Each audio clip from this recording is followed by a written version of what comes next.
네, 저희는 잘 아시죠? 사명을 품은 항해자라는 이름으로 애칭으로 그 땅에서 사역을 하고 있습니다. 저희는 그 땅에 들어가서 97%의 무슬림인 그 부르큰 아프리카 땅에 들어가서 복음을 전하기 시작을 했습니다. 지난번에도 아마 간증으로 말씀을 드렸지만 정말 한 명에게도 제가 복음을 전할 수 없을 것 같은 그 두려움과 염려함 가운데 제가 놓이게 되었습니다. 그러면서 하나님, 제가 무엇을 이 땅에서 할 수 있겠습니까? 이 97%의 무슬림들이, 이슬람이 너무나 단단하고 견고한 진을 이루어서 정말 제가 무엇을 이 땅에서 할 수 있겠습니까?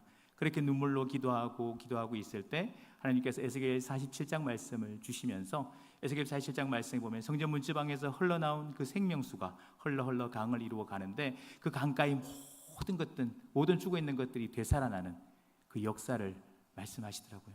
심지어는 그 강물이 흘러 들어가서 바다까지 흘러 들어가는데, 그 바다가 그 생명수의 강으로 인해서 바다까지 소생함을 잇는 그 환상을 저희에게 보여주시고 말씀하시더라고요.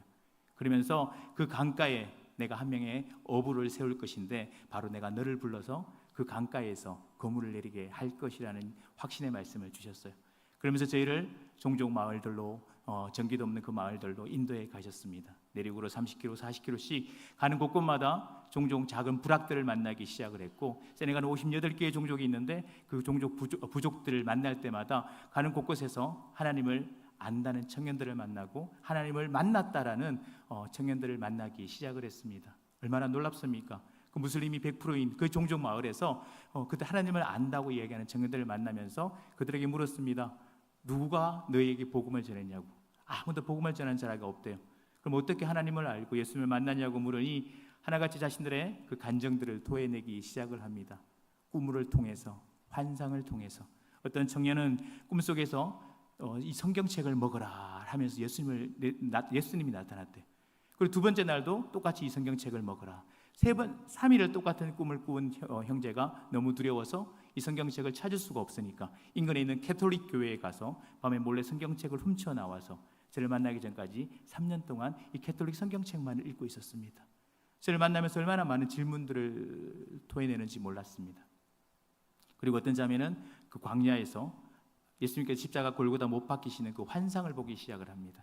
친구의 결혼식을 가던 중에 그 환상을 보고 자기 방에 들어와서 그렇게 몇 날 며칠을 눈물로 두려워서 무서워서 울다가 저를 만나게 됩니다.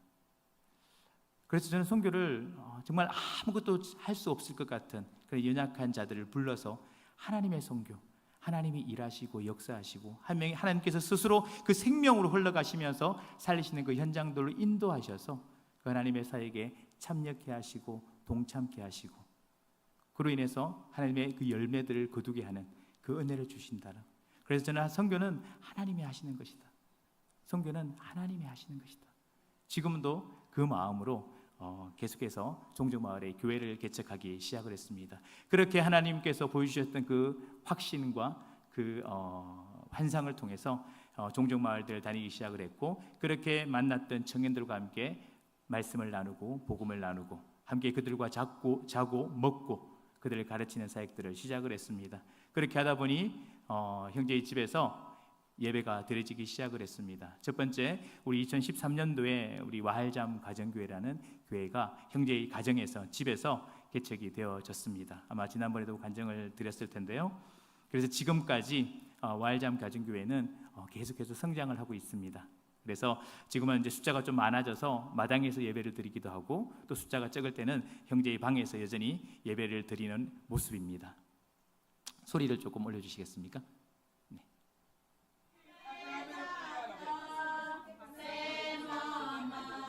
조금은 초라하고 조금은 보잘것없는 좀 그런 공간이지만 저곳에서 예배하는 그 시간들이 저는 그렇게 행복합니다. 그리고 와일장 가정교회에서 이제 가끔씩 이렇게 어린이 전도 집회를 합니다. 그랬을 때 아이들이 이렇게, 세네갈은 아이들이 너무 많아요. 매년 인구가 5%씩 증가를 하는데 아이들과 함께 초청을 해서 먹을 것을 나누고 아이들에게 복음을 나누고 아이들에게 성경의 말씀을 나누는 그런 일들을 진행하고 있습니다. 그렇죠. 뭐 다른 악기가 필요 없어요. 물놀이 이런 게 필요가 없어요. 그냥 음악만 하나만 있어도 아이들이 그렇게 행복을 합니다. 그리고 이제 감사하게도 저희가 13년째 되는 해에 14년 차에 이제 첫 번째 단기팀이 들어왔어요. 처음으로 단기팀이 사실 너무 멀기도 하고 또 언어도 이게 불호권이다 보니 단기팀들이 좀 꺼려했던 지역이었는데 처음으로 작년에 단기팀이 들어와서 함께 기도 사역을 하는 모습입니다.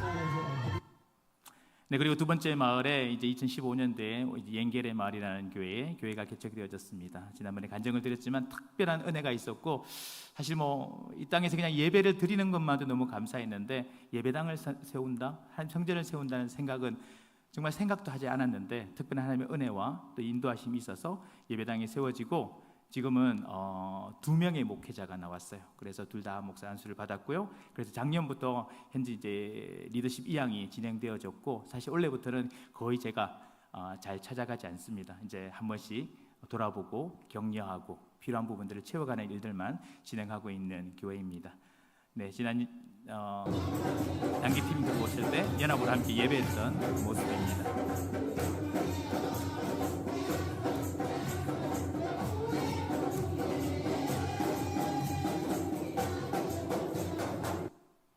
네, 그리고 여름 성경학교를 옌겔의 교회에서 진행을 했거든요. 작년에 아이들 많죠. 얼마나 예쁜지 몰라요. 네. 사실은 250명 정도 예상을 했었는데 한 400명의 아이들이 왔어요. 이웃 마을부터 해가지고 그래서 우리가 사실 250명, 300명 정도의 간식만 준비했었는데 조금 곤욕도 치루었지만 너무 행복한 시간이었고 이렇게 사실 어른들은 개종이 쉽진 않지만 아이들은 조금씩 어릴 때부터 복음을 듣고 이 아이들이 10년이 되면 15년이 되면 이제 성인이 되잖아요. 사실 이 아이들이 저희들의 소망입니다. 그리고 세 번째 마을에 이제 무마 마을에 교회가 개척되어졌고요. 이 마을도 특별한 은혜가 있었죠. 우리 촌장님께서 코로나 때 돌아가시면서 그 유언같이 저에게 땅을 남기시고 교회를 지으라고. 그래서 그 땅을 남기신 곳이 공교롭게도 그 이슬람 무슬림들이 예배드리는 모스크가 있는 데서 한 10m도 떨어지지 않은 곳이에요. 그래서 저희 교회는 가보시면 모스크가 있고 모스크에서 10m도 안 되는 곳에 교회가 세워져 있어요. 물론 교회가 더 크고 아름답게 세워져 있습니다. 네, 무마교회 우리 주일학교 예배 후에 아이들과 함께 저렇게 주일학교 하는 모습이고요. 주일 예배 때 함께 찬양하는 모습입니다. 성도가 많지는 않습니다. 그렇지만 조금씩 개종자들이 나오고 아이들이 복음을 듣기 시작을 했습니다.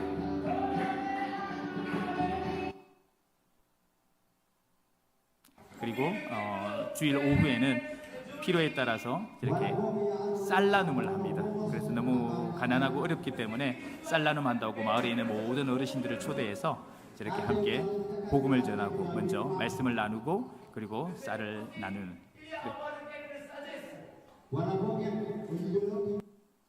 네, 그리고 작년 연말에 처음으로 성경 암송 대회라는 것을 했습니다. 놀라운 일입니다. 사실 성경을 글을 읽는 것조차 힘들어하는 아이들이 성경을 암송한다는 것은 정말 놀라운 일이고요. 처음으로 성경 암송 대회를 했는데 우리 청소년 아이들이 성경을 암송하고 함께 나누는 그런 모습입니다. 그리고 여러 차례 세례식이 있었는데 이거는 지난달 6월 초에 세례를 줬던 우리 모습인데요. 이 형제는 교회를 조금 핍박하는 형제였어요. 그래서 늘 교회 예배 드리는 것을 좀 방해하고 어렵게 했던 형제였는데 어느 순간부터 형제가 교회를 나오기 시작을 했고 이제 양육을 받고 훈련을 받아서 지난 6월 초에 제가 한국에 나오기 전에 이제 세례를 베풀고 나왔습니다. 조금 낯설죠. 사실 우리는 이제 장로교고 우리가 이제 침례식을 하지 않는데 아프리카는 이제 침례가 보편적인 문화입니다. 그래서 저도 이제 침례식을 거행을 합니다.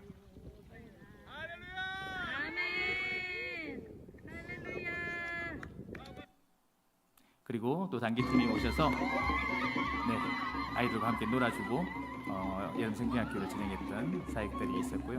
14년 만에 처음으로 온 단기팀이라서 얼마나 감격이 있었는지 모릅니다.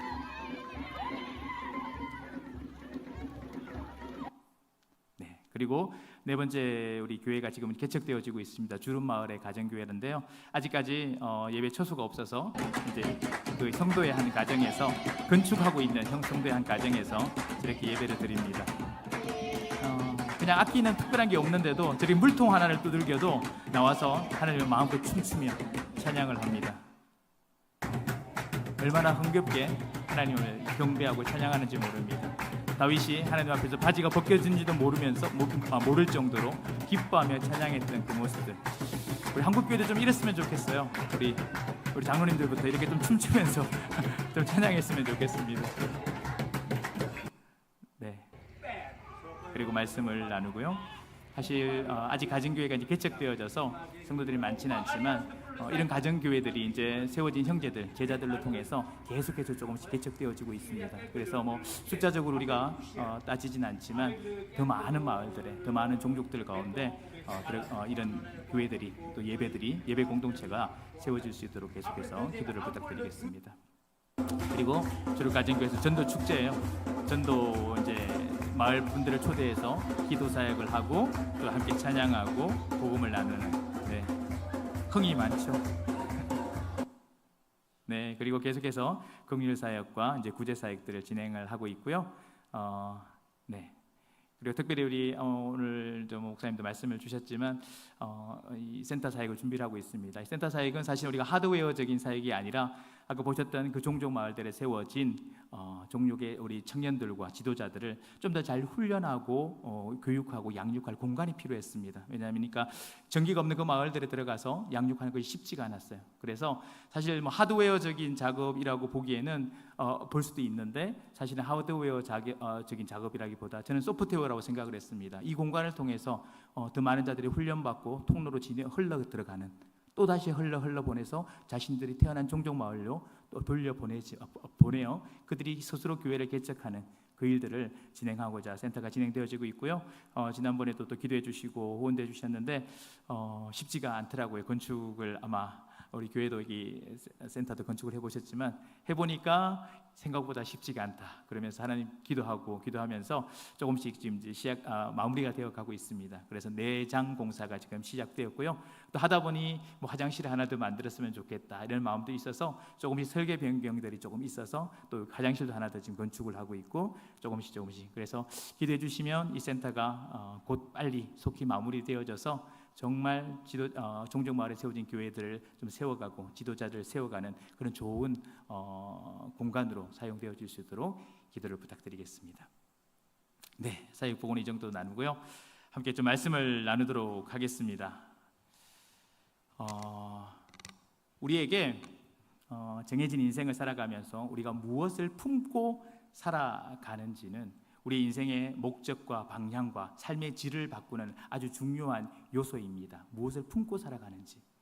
어떤 이들은 명예를 품고 살아가기에 끊임없이 사람들과 비교하며 높아지기를 소망하며 살아가는 사람들도 있습니다. 어떤 이들은 돈을 품고 살아가기에 끊임없이 돈을 모으는 방법들을 찾고 돈을 쫓아가는 삶을 살아가기도 합니다.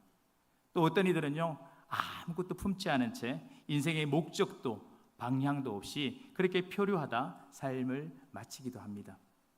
그렇다면 하나님의 그 은혜로 주어진 우리의 새로운 삶을 살아가는 우리 인생은 무엇을 품고 살아가야 할까요? 그리고 우리의 교회는 무엇을 품고 살아갈 때 하나님이 기뻐하시는 그런 교회가 될까요? 오늘 말씀의 제목은 예수 그리스도를 품은 교회입니다. 먼저 결론부터 이야기하자면 하나님이 세우신 참 교회다운 교회라면 예수 그리스도를 품어야 한다라는 것입니다. 믿으십니까? 우리 예전에 해를 품은 달, 해품달이라는 드라마가 있었습니다.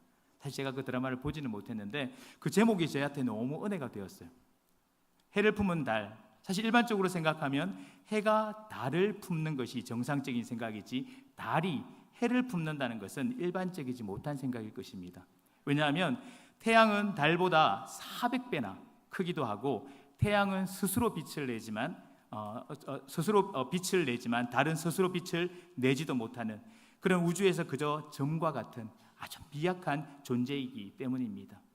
하지만 그저 우주의 먼지 같은 작은 달은 스스로 빛을 발하며 태양계를 밝게 비추고 있는 자신보다 400배나 큰 해를 품기 시작했습니다. 해를 향한 달의 그 간절함의 사랑은 비로소 해를 품게 되었고 해를 품은 달은 어느새 해가 가진 그 빛을 품고 세상을 비추기 시작합니다. 그래서 지구에서 보면 해와 달의 크기가 비슷하게 보입니다. 그리고 해와 달 모두 빛을 내는 듯이 보이기도 합니다. 하지만 실제로는 달은 스스로 빛을 낸다기보다 해를 품기 시작하면서 해로부터 반사된 태양빛으로 비추는 것입니다. 이와 마찬가지로 우리 같은 작고 상처투성이인 그저 우주의 먼지같이 아무것도 아닌 존재를 지금도 한결같이 밝은 빛으로 비추시는 분이 바로 우리 하나님이십니다. 믿으십니까? 우리가 그 하나님의 빛을 품기 시작할 때 그 하나님의 빛은 우리 안에서 새로운 빛을 창조해 내시어 우리를 온전히 회복하실 것이며 또 우리로 하여금 세상을 향해 밝은 빛을 뿜어낼 수 있는 그런 빛을 품은 사람으로 살아갈 수 있게 된다는 것입니다. 교회 역시 마찬가지입니다. 교회의 가장 큰 사명은 예수 그리스도를 품는 것입니다. 예수 그리스도를 품은 교회는 예수님이 가진 그 빛을 품은 교회가 되는 것입니다. 그 예수 그리스도의 빛을 품은 교회는 예수님처럼 그 빛을 세상을 향해 비출 수 있는 능력이 있는 교회가 되는 것입니다. 이것이 교회의 가장 큰 사명이요 목적인 것입니다. 요한복음을 읽어보면 20장에 이미 이 요한복음의 결론이 났습니다. 결론을 쓴 후에 마치 부록처럼 21장을 추가해서 삽입하게 되는 것 같은 느낌을 받습니다. 이는 초대교회 당시에 사도들의 그 약점을 집요하게 파고드는 이단들의 도전 때문이었습니다. 사도행전에서 요한계시록에까지 이르기까지 초대교회 당시에 교회를 위협하는 많은 대적들과 이단들이 사도의 그 사도직을 비방하고 사도직에서 끌어내리기 위해서 무단히 교회를 회방했습니다. 예수님을 배신한 제자들이 어떻게 지도자가 되어서 교회를 이끌어갈 수 있는가? 이것은 분명 그 당시에 큰 논란거리가 되었을 것입니다. 특히 예수님을 3번이나 부인했던 그 베드로는 그 공격을 피할 수가 없었습니다. 그래서 요한복음의 저자인 사도 요한이 이 문제를 21장에서 풀어서 설명을 하게 됩니다. 처음 교회가 시작되었을 때는 크게 문제가 되지 않았던 그 베드로의 영적 권위의 문제들이 문제가 되어지고 또 교회가 부흥을 하면서 그것들을 가지고 이단들이 계속 공격하기 시작을 하면서 복음서 중에서 맨 마지막에 쓰여진 요한복음에서 베드로의 그 실패와 회복에 대한 그 답변을 제공하게 되는 것입니다. 그래서 본문을 흔히 베드로의 회복 혹은 베드로의 위임식이라고도 부릅니다. 베드로를 재신임하게 되는 그런 사건이 되는 것이죠. 그리고 베드로가 온전한 그리스도의 그 사랑과 그 사명을 깨닫고 그리스도를 자신의 그 삶으로 온전히 초청하며 품게 되는 사건이 되는 것입니다. 저는 오늘 이 시간을 통해서 이 사건을 통해서 우리가 어떻게 하면 예수 그리스도를 온전히 품은 그런 성도가 될 수 있는지 그리고 우리의 교회가 어떻게 하면 예수 그리스도를 품은 교회가 될 수 있는지에 대해서 함께 좀 나누어 보려고 합니다. 첫 번째로 나누고 싶은 것은요, 우리 교회가 예수 그리스도를 품은 교회가 되려면 예수님의 그 사랑으로 충만하여져서 온전한 회복을 먼저 경험해야 한다는 것입니다. 예수 그리스도의 그 사랑으로 충만해져야 된다는 것입니다. 우리는 오늘 본문의 사건은 여러 차례 설교를 들었을 것입니다. 그리고 이 본문을 떠올리면 제일 먼저 떠올리는 것이 이 4가지 사랑의 종류에 대해서 떠올리실 겁니다. 에로스 사랑, 스토르게 사랑, 필레오 사랑, 그리고 아가페 사랑. 이렇게 4가지의 그 사랑이 있는데 종류가 있는데 예수님은 그 3번의 질문 중에 첫 번째와 두 번째 질문에서 아가페 사랑, 즉 하나님만이 하실 수 있는 무조건적인 사랑으로 베드로에게 물으십니다. 네가 나를 사랑할 수 있겠니? 하지만 베드로는 2번 다 저는 그 아가페 사랑으로 하나님을 사랑할 수가 없습니다. 저는 그저 필레오 사랑, 친구와의 우정과 같은 사랑으로 밖에 예수님을 사랑할 수 없습니다 라고 고백을 합니다. 사실 그리고는 주님 당신은 아시지 않습니까? 당신은 저를 아시지 않습니까? 이 베드로의 대답은 진정한 고백이었습니다. 우리는 절대로 하나님의 그 사랑으로 하나님을 사랑할 수가 없습니다. 아가페 사랑은 하나님만이 하실 수 있는 절대적인 사랑이기 때문입니다. 또한 베드로는 예수님 앞에서 감히 자신의 사랑을 고백할 수 없을 만큼 부끄러움을 가진 자였습니다. 예수님을 3번이나 부인하고 모른다고 고백했던 그때의 그 상처와 부끄러움을 가진 제자였습니다. 우리 예수님께서 고난받는 장면을 보면 우리가 마가복음, 마태복음, 누가복음, 사복음서에 다 기록되어져 있는데요. 특히 마가복음 우리 14장 66절부터 말씀을 제가 읽어드리겠습니다. 베드로는 아랫뜰에 있더니 대제사장의 여종 하나가 와서 베드로가 불 쬐고 있는 것을 보고 주목하여 이르되 너도 나사렛 예수와 함께 있었도다 하거늘 베드로가 부인하여 이르되 나는 내가 말하는 것이 무엇인지 알지도 못하고 깨닫지도 못하겠노라 하며 앞뜰로 나갈새 여종이 그를 보고 곁에 서 있는 자들에게 다시 이르되 이 사람은 그 도당이라 하되 또 부인하더라. 조금 후에 곁에 서 있는 사람들이 다시 베드로에게 말하되 너도 갈릴리 사람이니 참으로 그 도당이니라. 그러나 베드로가 저주하며 맹세하되 나는 너희가 말하는 이 사람을 알지 못하노라 하니 닭이 곧 2번 울더라. 이에 베드로가 예수께서 자기에게 하신 말씀 곧 닭이 2번 울기 전에 네가 3번 나를 부인하리라 하심이 기억되어 그 일을 생각하고 울었더라. 아멘. 마태복음에는요 심히 통곡하니라, 누가복음에도 심히 통곡하니라 라고 기록되어져 있습니다. 예수님은 대제사장들이 보낸 그 군사들에게 붙들려 가서 온갖 조롱과 침뱉음과 채찍질을 맞으시며 고통을 당하셨습니다.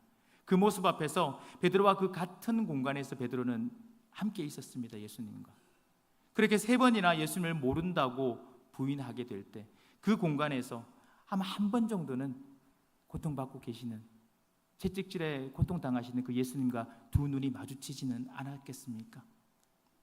한 번 정도는 예수님과 눈이 마주쳐서 베드로가 부끄러워하지 않았겠습니까?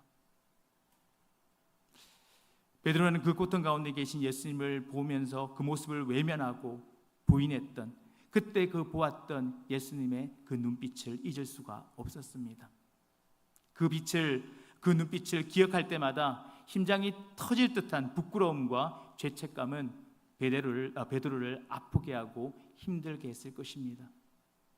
베드로가 가진 상처, 아픔, 사도로서 더 이상 부끄러워 얼굴을 들 수 없는 그런 초라해진 자신의 그 모습 앞에서 새벽녘마다 닭이 울 때마다 베갯잎을 적시며 눈물 흘릴 수밖에 없는 그 베드로를 오늘 찾아오신 예수님 앞에 베드로는 차마 자신의 사랑을 고백할 수가 없었습니다. 우리에게도 이런 부끄러움의 모습들이 있지 않습니까? 우리가 직접적으로 예수님을 부인하지는 않았지만 부지 중에 예수님을 모르는 세상 사람들과의 그 습관을 따라서 죄악 가운데 말씀에 불순종하며 세상과 타협하며 살아오지는 않았습니까? 나의 쾌락과 그 이익을 따라 말씀을 왜곡하고 그리스도의 그 사랑을 왜곡하며 살아오지는 않았습니까? 나의 행복을 위해서 세상과 타협하는 것이 마치 나를 사랑하시는 그 하나님의 뜻인 것처럼 자신의 그 결정들을 합리화하며 정당화하며 신앙생활을 하지는 않았습니까? 우리 모두는 주님 앞에 베드로처럼 부끄러움을 가진 자들입니다. 혹시 우리 교회 안에서는 세상에 가지고 있는 그런 편견과 독선과 위선과 욕심들로 인해서 또 서로 사랑하지 않고 서로를 아프게 하고 찌르고 상처를 남기는 그런 일들이 있지는 않았습니까? 저는 선교 사역을 진행하면서 그 땅에서 복음을 전하면서 정말 부끄러울 때가 한 번 있었습니다. 저희가 초기에 종족마을에 이제 가족이 함께 복음을 전하고 2박 3일씩 종족마을에 들어갔다가 이렇게 저희 숙소로 돌아오곤 했는데 한날은 가족이 다 함께 종족마을에 가서 복음을 전하고 돌아왔는데 저희가 이제 7집 정도가 사는 현지인들과 가는 다세대 주택이었는데 저희 현관문이 이렇게 뜯겨져 있더라고요. 그렇게 들어가 보니 도둑이 들어왔었어요. 그래가지고 온 집안을 쑥대밭으로 만들어 놓고 필요한 것들, 가전제품, 전자제품, 저희 결혼 반지, 3달치 우리 모아놓았던 우리 그 집세부터 해서 다 가지고 왔어요. 그런데 그 순간 제 마음에 막 분노가 일어나더라고요. 하나님, 나는 이 땅을 영혼들을 섬기고 사랑하려고 왔는데 왜 이 땅의 사람들은 저희를 이렇게 힘들게 하고 어렵게 합니까? 그러면서 막 현지인들이 그렇게 미워지더라고요. 야, 나는 사랑하려고 왔는데 그 사랑의 마음이 일어나지 않더라고요. 그런데 그때 하나님께서 저희 마음을 붙들어 주시기 시작을 했습니다. 그래서 어제로 펴진 거실에 한 공간을 정리를 하고 우리 아이들이 그때 참 어렸는데 네 명의 가족이 함께 둘러앉아 손을 잡고 기도를 했습니다. 근데 그렇게 회개가 되더라고요. 하나님, 내가 선교사로 헌신하고 나올 때, 이곳에서 선교사로 파송받고 나올 때 이제 내 것은 아무것도 없다라고, 다 하나님께 드렸다라고 내 인생을 그렇게 고백하고 나왔는데 여전히 아직도 내가 잃어버렸다라고 이야기할 만한 내 것이라는 것이 있군요. 그게 그렇게 미안하더라고요. 하나님.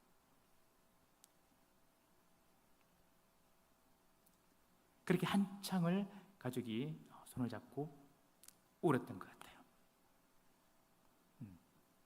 그렇게 눈을 뜨고 나니 하나님께서 주시는 그 정말 이 땅의 평안이 아닌 하늘의 그 평안을 저에게 부어주셨고 다시금 그 사랑을 회복하게 되었던 기억이 있습니다.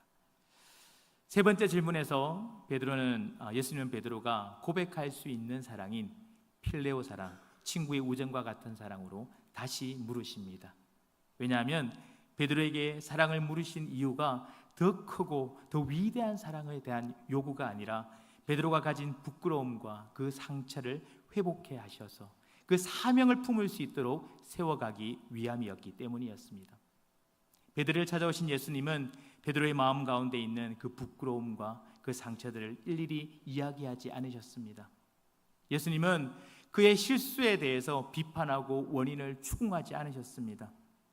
왜 그랬냐? 어쩌다 그 지경이 되었느냐? 전혀 그렇게 말씀하지 않으셨습니다. 예수님은 사랑으로 베드로의 그 마음을 아주 조심스럽게 만지시며 치유하고 계셨습니다. 예수님은 베드로에게 그러한 절대적인 약점이 있음에도 불구하고 그를 다시 붙드시고 회복시켜 주셨습니다. 부드러운 대화를 통해서 죄책감으로 마음속 깊이 눌려있던 그 예수님에 대한 사랑을 끄집어내셨습니다. 그리고 그게 은혜를 불어 주셨습니다. 그러자 굳어있던 베드로의 마음이 열리고 믿음으로 반응하기 시작을 했습니다. 오늘 베드로를 찾아오신 그 예수님의 그 사랑은 베드로를 다시 살리신 사랑이었고 하나님의 그 새로운 사명 앞으로 다시금 불러주시는 사랑이었습니다. 예수님의 그 사랑은요, 회복의 능력이 있습니다. 아멘입니까? 예수님의 그 사랑은요, 치유의 능력이 있습니다. 예수님의 그 사랑을 품고 고백하게 될 때 우리의 삶 가운데 예수님은 다시금 역사하기 시작하십니다. 그리고 우리를 새로운 생명과 새로운 삶 가운데로 나아갈 수 있도록 새 힘을 허락하십니다. 교회도 마찬가지입니다.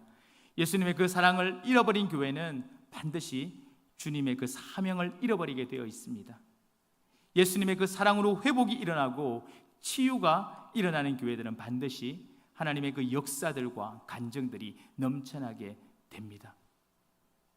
성도들 간의 사랑인 필레오도 참 중요하지만 우리와 그 예수님 사이의 그 아가페 사랑을 먼저 기억하시고 회복하시기를 바랍니다. 당신의 독생자 아들을 우리를 위해서 내어주시고 죽기까지 우리를 사랑하신 그 예수 그리스도의 헌신적인 사랑이 우리 안에서 기억되어지고 역사되어지기 시작할 때, 그 사랑이 나를 살리신 은혜로 고백되어질 때 비로소 우리의 삶은 회복되어질 것입니다. 그 사랑의 역사가 일어날 때 우리의 교회는 새로운 사명 앞으로 나아가게 될 것입니다. 이런 교회가 바로 예수 그리스도를 품은 교회인 것입니다. 할렐루야.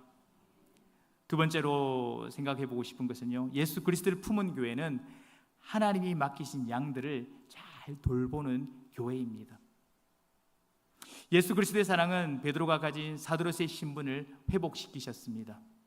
이제 베드로는 예수 그리스도를 품은 자가 되었습니다. 그는 더 이상 부끄럽지도 슬프지도 아프지도 않았습니다. 예수님의 그 사랑만이 그의 모든 삶 가운데 충만하여졌기 때문이었습니다. 예수를 품은 베드로에게 예수님은 3번에 걸쳐 당신의 양을 먹이라는 사명을 주십니다. 사명을 품은 그런 새로운 삶 가운데로 베드로를 초대하시며 치유하시는 그 예수님은 오늘 우리를 당신의 그 사명 가운데로 초대하고 계십니다. 그리고 그 초대에 반응하는 우리들의 그 마음 가운데 새로운 사명을 맡기셔서 다시금 그 예전의 그 상처와 부끄러움과 그 두려움과 죄책감으로 돌아가지 않게 하십니다. 교회의 사명이 무엇입니까? 맡겨진 양들을 돌보는 것이며, 맡겨진 양들에게 영의 양식을 먹이는 것이며, 맡겨진 양들을 사랑으로 치료하는 것이 교회가 마땅히 해야 할 사역이요 사명인 줄 믿습니다. 이 사역이 바로 예수님이 하셨던 생명을 살리는 사역이었고, 교회를 세우신 예수님이 교회에게 맡기신 사역인 것입니다. 옆에 있는 성도들 한번 보십시오. 한번 바라봐 주세요. 그윽하게 한 공동체 안에 있는, 한 교회 안에 있는 형제 자매인 성도들에게 우리는 얼마나 관심이 있습니까? 저 집사님이, 저 권사님이, 저 장로님이 가지고 있는 기도 제목을 한 번이라도 물어본 적이 있으십니까? 지금 성도들의 가정 가운데 어떤 어려움이 있고 어떤 고통이 있는지 관심을 가져본 적이 있으십니까? 나 살기도 바쁜데 어떻게 다른 사람들까지 챙깁니까? 라고 반문하실지도 모르겠습니다. 맞습니다. 세상은 너무 바쁘고요, 나를 챙기는 것조차 버겁고 힘이 드는 세상입니다. 하지만 성도가 성도됨은, 교회가 교회다면 세상과 구별됨에서 나오는 것입니다. 세상과 똑같은 가치관과 세계관을 가지고 살아간다면 성도가 왜 필요하며 교회가 왜 필요합니까? 하나님은 우리를 당신의 거룩한 백성으로 불러주시고 성도라 칭하여 주셨습니다. 그리고 그 죄악이 가득한 세상 가운데서 교회를 세워 세상과 구별하여 주셨습니다. 그래서 구별된 우리는 세상 사람들과 달라야 하는 것입니다. 다르게 살아야 하는 것입니다. 세상의 사람들이 사람들이 자기 자신들을 돌본다고 바빠서 아무것도 하지 않더라도 세상과 구별된 우리는 서로를 돌아보아야 하며 격려해야 하며 사랑으로 눈물의 기도로 양들을 돌보아야 하는 것입니다. 내 문제와 내 상처와 내 상황에만 갇혀서 살아가는 성도님들은요, 평생 자신들의 그 문제들에서 헤어나올 수가 없습니다. 하지만 다른 사람들의 문제와 그 상처에 관심을 가지고 그들을 돌보며 돌아보는 성도들에게는 하나님께서 먼저 찾아오셔서 내 문제와 내 상처와 내 고민들을 치료하시고 회복해 하십니다. 이것이 바로 하나님 나라의 법칙인 것입니다.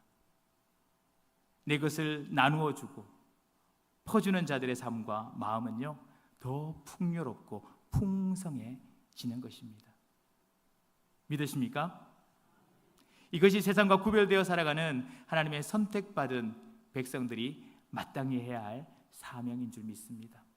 하나님이 맡기신 양들을 먹이고 돌아보며 사랑으로 품는 성도들은 예수 그리스도를 품은 성도인 것입니다. 이런 사명을 감당하는 대구 신원교회는 예수 그리스도를 품은 교회가 되는 것입니다. 마지막 세 번째로 함께 나누고 싶은 것은요, 예수 그리스도를 품은 교회는 예수님이 걸어가신 그 길을 따라 사명을 감당하는 교회입니다. 우리 18절 19절 말씀을 다 같이 한번 읽어볼까요? 18절 19절 시작.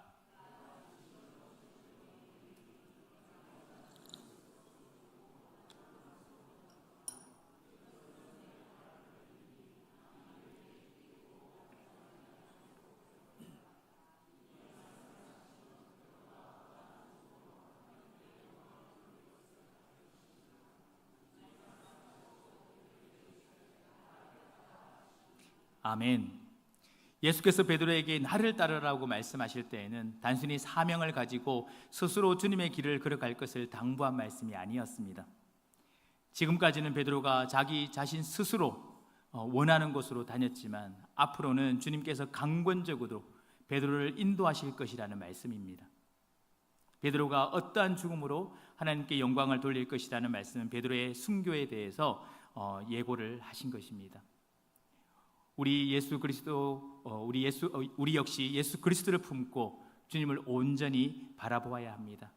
인생의 전부를 주님께 맡기고 전적으로 주님을 따라가야 합니다. 젊어서 원하는 곳으로 다니며 자유로운 인생을 사는 것이 행복한 인생이 아닙니다.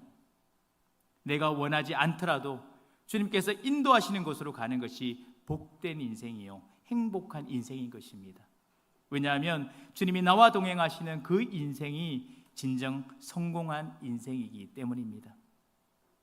믿으십니까?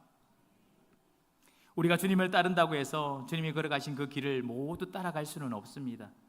베드로처럼 순교로 인생을 마감하는 것을 의미하지도 않습니다. 베드로는 예수님이 죽으셨던 그 모습대로 십자가의 순교를 당하게 됩니다. 기독교 전생에 따르면 베드로가 마지막 죽음 앞에서 내가 어떻게 예수님과 똑같은 모습으로 죽을 수 있냐고, 그래서 자신은 십자가에 거꾸로 못 박혀 순교를 당했다고 합니다. 예수님이 걸어가신 그 길을 따른다는 것은 철저하게 나 자신을 부인하고 예수 그리스도를 삶의 모든 영역에서 품고 살아가는 삶을 이야기하는 것입니다. 저희는 사명을 품은 항해자라는 애칭을 가지고 사역한다고 말씀을 드렸죠. 이 애칭은 하나님께서 저에게 주신 애칭입니다. 저희가 2005년도에 세네갈을 신혼일 때 1년의 시간을 하나님께 드렸습니다. 그렇게 부부가 세네갈을 다녀올 때 하나님 다시 부르시더라도 이 땅은 절대 아닙니다. 그렇게 마음을 단단히 먹고 나왔는데 두 아이가 태어났습니다. 첫째 아이가 이제 5살, 4살 반이 되고 둘째 아이가 이제 기저귀를 떼고 그런 말을 시작할 때쯤 하나님께서 급하게 저희를 다시금 부르셨습니다. 그래서 저희는 특별한 준비 없이 갑자기 세네갈로 들어가게 되었고 그 땅에서 언어와 문화를 배우기 시작을 했습니다. 그런데 그 땅의 문화와 언어를 배우면 배울수록 정말 저희가 아무것도 할 수 없을 것 같더라고요. 내가 이 땅에서 정말 한 명에게라도 복음을 전할 수 있을까? 하나님 분명히 우리를 다시 부르셨는데 다시 부르셨으면 좀 큰 은혜를 주시거나 좀 이렇게 사역의 문을 열어주시거나 그래야 되는데 정말 아무것도 보이지 않았습니다. 주님 그토록 오기 싫어했던 그 사람을 이 땅에 다시 불러주셨으면 요만한 소망이라도 보여주셔야죠. 이렇게 기도하며 정말 눈물로 하루하루를 보내게 되었던 것 같습니다. 그렇게 눈물 가운데 있을 때 위경련이 오고 대상포진이 오고 몸이 아프기 시작을 했어요. 그때 마치 저희가 망망대해에 띄어진 작은 돛담배 같이 느껴지더라고요. 금방이라도 풍랑이 불어서 배가 난파되어질 것 같았고 조그만 바람이 불어도 흔들흔들 앞이 보이지 않았어요. 그렇게 몸도 마음도 만신창이가 되어서 아무것도 할 수 없는 것 같이 누워있을 때 주님이 저를 찾아오셔서 오늘 베드로에게 말씀하셨듯이 아무것도 다른 말씀 안 하시고는 그냥 당신의 사랑을 물으셨어요. 재범아, 네가 나를 사랑하니? 네가 나를 사랑하니? 네가 나를 정말 사랑하니? 하나님은 저에게 어떠한 큰 사역의 열매들이나 수많은 사역의 결과물들을 요구하는 분이 아니라 그저 그 하나님의 그 사랑 가운데서 주님과의 그 영적인 교제 가운데 주님이 걸어가신 그 길을 따라 순종의 삶을 살아가기를 원하고 계심을 저에게 말씀하셨습니다. 어떤 큰 사역을 원하는 것이 아니라 그냥 너와 나와 그런 사랑하는 그 관계 가운데서 함께 가기를 원한다고 말씀하시더라고요. 그리고 네가 그토록 두려워하는 저 넓고 넓은 바다를 내가 창조했단다. 그리고 너희가 두려워하는 그 풍랑을 주관하시는 이가 바로 나란다. 그리고 내가 타고 있는 그 배에 방향키를 쥐고 있는 분이 바로 나란다. 그래서 너희는 절대로 방향을 잃어버리지 않을 것이며 풍랑과 폭풍으로 난파되지 않을 것이며 분명한 목적지로 인도에 가실 것이라는 약속의 말씀을 주셨습니다. 때론 폭풍으로 우리를 연단하실 것이며 때론 순풍으로 우리를 위로하실 것이라는 하나님의 음성을 들려주셨습니다. 할렐루야. 그때부터 저희는 저희를 향하여 주님 우리는 사명을 품은 항해자입니다. 주님 우리는 사명을 품은 항해자입니다 라고 고백하기 시작했고 모든 문서나 저희들 소개하는 글에 그렇게 소개를 하고 있습니다. 그 약속이 이후에 지금까지 저희를 인도하시며 이끌어 가시는 그 하나님의 사랑의 손길을 통해 사역을 이어가고 있습니다. 주님 맡기신 양들을 돌보며 주님이 이끌어 가신 그 순종의 삶을 따라가며 예수님이 하셨던 그 생명 사역을 기쁨으로 감당하고 있습니다. 말씀을 마무리하려고 합니다. 여러분들의 인생의 중심에 무엇이 있습니까? 여러분들의 삶의 중심에 무엇을 품고 살아가십니까? 대구 신흥교회는 예수님을 품은 교회, 예수님의 그 사명을 품은 그런 교회입니까? 예수님의 그 사랑을 품으십시오. 예수님의 그 사명을 품으십시오. 예수 그리스도의 그 생명을 품으십시오. 우리가 예수 그리스도로 충만하여질 때 우리는 회복되어지고 다시 살아날 수 있게 되는 것입니다. 교회를 향한 수많은 비난과 손가락질이 있고, 교회가 더 이상 이 땅의 빛과 소금이 아니요, 더 이상 소망이 아니라고 비판받는 이 시대에 예수 그리스도의 그 이름이 땅바닥에서 짓밟히고,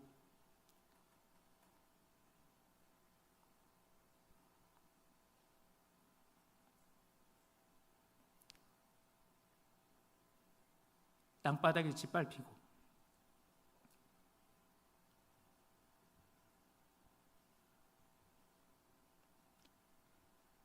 버림당하는 이 시대에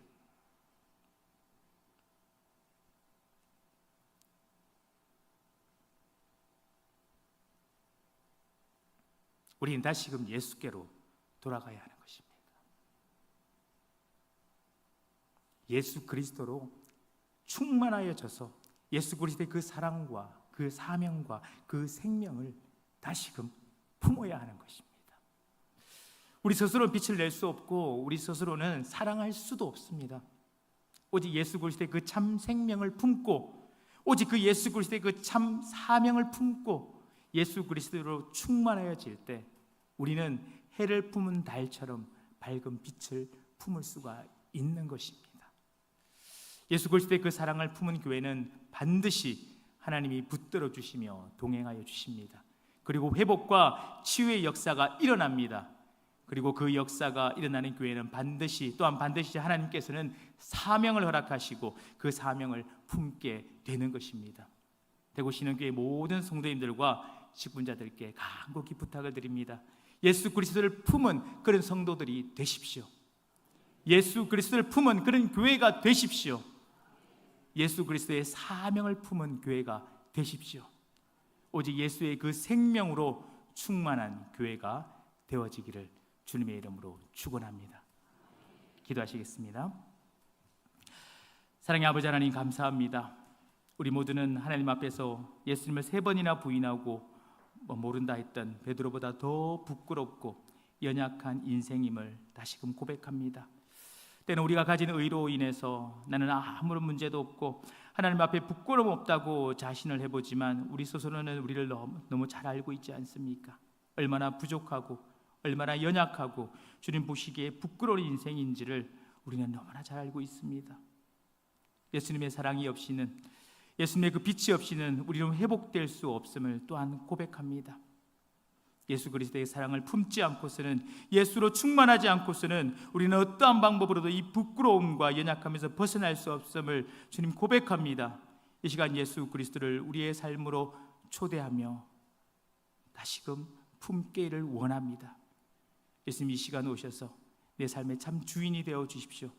주님, 당신의 그 빛을 품고 당신의 그 사랑을 품고 당신의 그 사명을 품은 자가 되게 하여 주셔서 오직 예수로 충만한 인생 되게 하여 주시옵소서. 주님, 우리의 교회가 주님의 맡기신 양들을 돌아보게 하시고 주님과 가신 그 사명의 길을 따라 순종하며 나아가는 그런 사명을 품은 교회가 되게 하여 주시옵소서. 감사를 드리며 살아계신 예수 그리스도 이름으로 기도드립니다.